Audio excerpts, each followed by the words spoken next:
Doug Ford says he called this election for one reason, to protect Ontarians from the threat of U.S. tariffs. We'll fight these tariffs with every tool in our toolbox. The PC leader's campaign has seen him stick to that message like glue. Even as his rivals point out, he is not the one negotiating with Donald Trump. So what's his plan? He's going to spend a lot of money. Ford's planning to drop $15 billion to give businesses tax relief and draw investment to the province, and would also help workers change jobs if they needed it. The PCs also support making it easier to trade between provinces. There's more.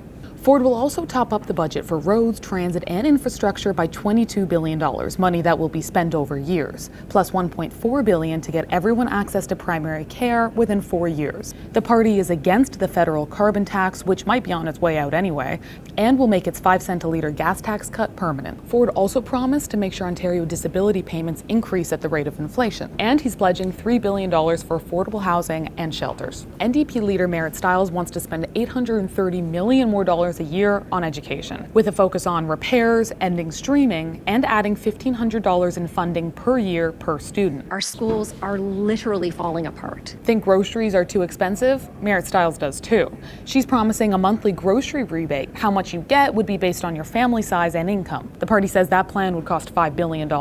And Stiles is offering more financial help. Her NDP would turn student loans into grants, offer a monthly caregiver benefit, and double the rates for people with disabilities or those who rely on Ontario Works. Stiles says the NDP would get people a family doctor by adding 3,500 physicians to the system over the next 4 years. Okay, let's talk housing. The NDP wants to build 300,000 affordable homes and 60,000 supportive housing units. They'd also legalize fourplexes in residential areas, and Stiles said they'd bring in real rent control, which would apply to both new and old apartment buildings. On the tariff front, the NDPs are promising to support any worker or business that's hit. Heard of hallway healthcare? That's when no hospital beds are available, so patients are treated in hallways, old break rooms, you get it. Well, Bonnie Crombie is promising to end that by spending big on healthcare. Nurses and PSWs would get a pay boost, while the government would spend $3.1 billion to get everyone a family doctor in 4 years. You can end hallway healthcare, or you could have a mega spa.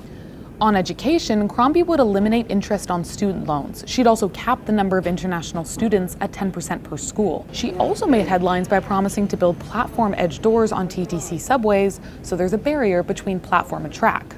Crombie is going big on housing. She's throwing $3.6 billion to cut some development charges and waive the land transfer tax for first-time buyers. She's also pro-rent control, favoring the same system Manitoba's government uses. Crombie is promising to cut income tax for middle-class families, and small businesses would also get a break. And when it comes to tariffs, Crombie said she'd allow businesses to borrow money at lower rates. Plus, she'd boost security along the U.S. border and work to improve trade between provinces.